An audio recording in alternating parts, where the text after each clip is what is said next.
भागवत में बड़ी सुंदर बात आई, सुखदेव जी वर्णन करते हैं भक्ति कैसी होनी चाहिए। अहेतुकी प्रतिहता ययात्मा संप्रसीदति। भक्ति हो, अहेतुकी भक्ति हो। अहेतुकी मतलब जिसमें कोई हेतु नहीं हो, कोई कामना नहीं हो, निष्काम भक्ति होनी चाहिए। पर हमारी भक्ति जो है उसमें हेतु है, कामना है, निष्कामता नहीं है। भगवान का भजन करो, भक्ति करो, प्रेम करो भगवान से निष्काम होकर के, कुछ मांगो मत भगवान से, वो सब जानते हैं। अब बच्चा कहे मुझे चॉकलेट दो तो माँ चॉकलेट दे देती है, पर बच्चा यदि मांगे और दो सारा दिन चॉकलेट, तो माँ जानती है बोले ये ज्यादा खाएगा तो बीमार हो जाएगा। अब मांगता है बोले माँ प्लीज एक और बोल लो, और ज्यादा करता है तो फिर एक दो। तो अब बच्चे को क्या लगता है, बोले माँ मेरी बड़ी खराब है, आप बहुत बैड हो मॉम, कहते ना बच्चे। लेकिन उस बच्चे की बुद्धि जो है वो छोटी है, अल्प बुद्धि है, वो उसको समझ नहीं पाता कि माँ का जो वात्सल्य है वो उसी की भलाई के लिए ये सब कर रही है। क्योंकि ज्यादा खाने का तो फिर एडमिट करना पड़ेगा, फिर दांत भी सड़ जाएंगे इसलिए। लेकिन वो बच्चा नहीं समझ पाता है, लेकिन माँ उस चीज को जानती है कि ज्यादा दे दूंगी तो नुकसान हो जाएगा, मेरा बच्चा है, इसलिए है ना बच्चे से। उसी प्रकार भगवान भी हमारे ऊपर कृपा करते हैं, दया करते हैं, और कोई चीज हमें नहीं देते। मांगते हैं लेकिन फिर भी भगवान नहीं देते। क्यों? बोले ज्यादा दे दिया तो ये बिगड़ जाएगा, अभी से इसकी ये स्थिति है, बुरे कामों में सारा धन लगा रहा है, ये दान नहीं कर रहा ना पुण्य कर रहा, ज्यादा दे दूंगा तो और ये पता नहीं, अब मैं कहूंगा नहीं, कहाँ जाकर के खर्च करते हैं पैसे पाप की जगह। तो इसीलिए भगवान नहीं देते, क्योंकि हमसे ज्यादा बुद्धि उनमें है, हमारी तो अल्प बुद्धि है बच्चे के समान, हम उस चीज को समझ नहीं पाते। इसलिए भगवान से मांगना नहीं है, निष्काम भक्ति करो, वो अपने आप देंगे देख करके। पात्रता यदि तुम्हारे अंदर है, तुम सत्पात्र हो, तो तुम्हें अवश्य मिलेगा। अहेतुकी प्रतिहता ययात्मा संप्रसीदति। अहेतुकी भक्ति हो, जिसमें कोई मांगना नहीं हो, कोई कामना नहीं हो, और निरंतर चलने वाली टिकाऊ भक्ति हो। भक्ति कैसी है? थोड़े समय के लिए है और काम पूरा हो जाए तो फिर भगवान से कोई मतलब नहीं है, बोला अब तो हो गया काम। हे प्रभु एग्जाम में पास करा दो, उसकी बात बड़ा मैं भोग लगाऊंगा, हो गया, फिर बोला अब तो अब कोई मतलब नहीं भगवान से। ऐसा नहीं, टिकाऊ भक्ति हो, निष्काम तो हो ही, टिकाऊ हो, निरंतर चलने वाली भक्ति हो, तब कल्याण होगा। और हमारी भक्ति ऐसी है जिसमें मांगना और ये और वो सब स्वार्थ की भक्ति है, इसीलिए भगवान की कृपा हमारे ऊपर नहीं होती, इसीलिए हम दुखी हैं। अपनी स्थिति को नहीं सुधारोगे तब तक कुछ होने वाला नहीं है। और यदि तुम्हारे अंदर श्रद्धा है, विश्वास है, तो शिव पुराण, भागवत, रामायण, ये तो बहुत बड़ी चीज है, बहुत बड़ा। एक छोटी सी आरती जो है, एक श्लोक जो है, वो ही तुम्हारा कल्याण कर देगा। लेकिन शर्त यह है कि उसको समझना पड़ेगा, उस पर चलना पड़ेगा। पहले दिन मैंने बताया ना, बैठने से काम, सुनने से काम नहीं चलेगा। जो सुन रहे हो उसको जीवन में उतारो, तब कल्याण होगा। जो हमने सुना है उसको करो, जीवन में उतार लो, वैसा ही करो, तब कल्याण होगा। और ये तो सब बहुत बड़े ग्रंथ हैं।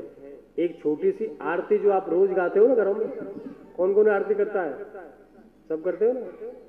यदि उस आरती को आप गा रहे हो, उसी आरती को यदि आप जीवन में उतार लोगे, जो मुंह से कह रहे हो उसी को करने लग जाओगे, तो ज्यादा बड़ी बात नहीं है, वो आरती ही तुम्हारा कल्याण कर देगी। ओम जय जगदीश हरे, स्वामी जय जगदीश हरे, भक्त जनों के संकट, दास जनों के संकट छिड़ में दूर करे। ओम जय जगदीश हरे, जो ध्यावे फल पावे, से मन का, स्वामी दुख बिन से मन का। सुख संपत्ति घर आवे, सुख वैभव घर आवे, कष्ट मिटे तन का। ओम जय जगदीश हरे। क्या गाते हो? ओम जय जगदीश हरे। भक्तजनों के संकट क्षण में दूर करे। अब आपने गाते तो रोज हो, लेकिन कभी सोचा है क्षण में दूर करे? क्षण मतलब एक पलक झपकते ही समय लगता है उनको हमारे कष्ट दूर करने में। कितना समय लगता है? एक क्षण का।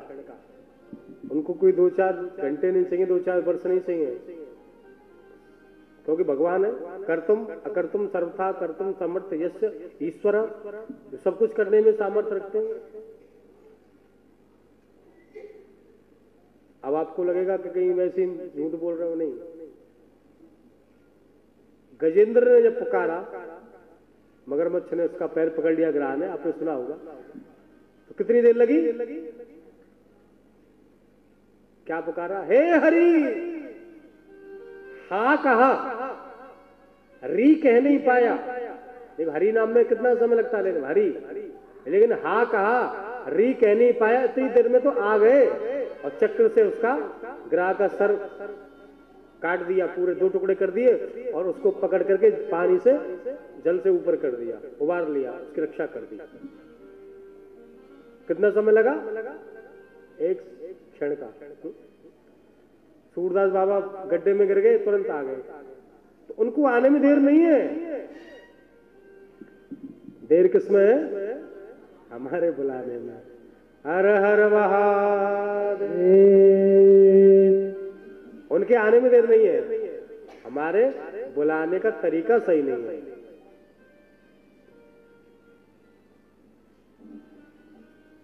फल कब मिलेगा? फल कब मिलेगा? जब पहले बीज बोओगे, है ना? ये नियम है। किसान बीज रोपण करता है पृथ्वी में, तब जाकर के फसल थोड़ी बड़ी होती है, तो उसमें समय लगता है, सालों लगते हैं, तब जाकर के वो फल उसे प्राप्त होता है। उसी प्रकार हम भी भजन करेंगे, भक्ति करेंगे, तब जाकर के उसका फल मिलेगा। लेकिन हम चाहते हैं कि फल हमें पहले मिल जावे और भक्ति हम करें नहीं। तो भैया क्या गाते हो? फल कब मिलेगा? भगवान की कृपा कब होगी? जब उसका ध्यान करोगे। जो ध्यावे फल पावे, दुख बिन से मन का, स्वामी दुख बिन से मन का। जो ध्यावे। अब ये बात कोई मैंने पहली बार नहीं बताई, आप रोज गाते हो उस चीज को, गाते हो ना, लेकिन क्यों? केवल मुंह से गा देते हो और कभी सोचा नहीं कि हम क्या गा रहे हैं। मुंह से गा के अगरबत्ती दिखाई और जैसे आ रहा हूं, लेकिन जिस दिन हृदय से गाने लग जाओगे ना, मुंह से तो भैया रोज गाते हो, जिस दिन दिल से गाने लग जाओगे उसी दिन तुम्हारा कल्याण हो जाएगा। पर तुमने कभी ध्याया है क्या? जो ध्याएगा वो पाएगा, जो बीज बोएगा वो फल पाएगा। हम ध्याते नहीं है, ध्यान तो करते नहीं, भजन करते नहीं, फल चाहिए, भगवान प्रकट हो जाएगा। मीरा ने ध्याया तब उसे पाया और विष अमृत हो गया। सूरदास बाबा गड्ढे में गिर गए, भगवान ने उबार लिया। प्रहलाद को कितने कष्ट भोगने पड़े? भैया जिसने ध्याया है उसने पाया है, और जो ध्याएगा है नहीं तो पाएगा कहां से? इसीलिए केवल मुंह से मत गाओ, जो गा रहे हो उसको करना सीख लो।